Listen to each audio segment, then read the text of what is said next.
সম্মানিত দর্শক শ্রোতা, আসসালামু আলাইকুম। অর্কবিডি সোলার আইপিএসের পক্ষ থেকে আপনাদের স্বাগতম। এই মুহূর্তে দেখতে পাচ্ছেন আমাদের সামনের দুটি সোলার প্যানেল। তো এই সোলার প্যানেলগুলোর উপরে আমরা পানি দিতেছি। এই সোলার প্যানেলগুলো আমরা পরিষ্কার করব। এখন কিন্তু শীতকাল। এই শীতকালে কুয়াশার সঙ্গে ছোট্ট ছোট্ট ধূলিকণা এগুলো সোলার প্যানেলের উপরে পড়ে একটি আবরণ সৃষ্টি করে।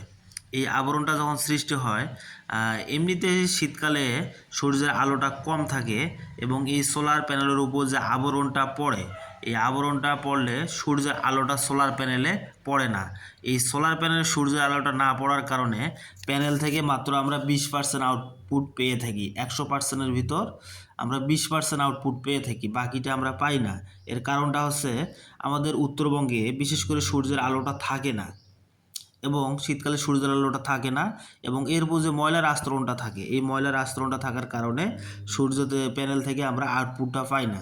তো আপনাদের বাড়িতে যাদের এই ধরনের বড় সিস্টেম বা ছোট সিস্টেম অথবা হোম সোলারে আপনারা সোলার প্যানেল স্থাপন করেছেন, তারা অন্তত এই শীতকালে সপ্তাহে একবার অথবা মাসে 2বার 15 দিন পর পর আপনার এরকম পানি দিয়ে একটু ল্যাকড়া দিয়ে পরিষ্কার করে দিবেন। আপনাদের এখানে শ্যাম্পু, হুইল পাউডার কিছু লাগবে না, জাস্ট পানি দিয়ে আপনারা একটু ডলা দিলেই এই ময়লাগুলো উঠে যাবে। এই ময়লাগুলো উঠে গেলে আপনার যে সূর্যের আলোটা থাকবে, এই সূর্যের আলোটা থেকে আপনার যে পরিমাণ বিদ্যুৎ উৎপন্ন হয়, এটা দিয়ে আপনার ব্যাটারি আপনারা চার্জ করতে পারবেন।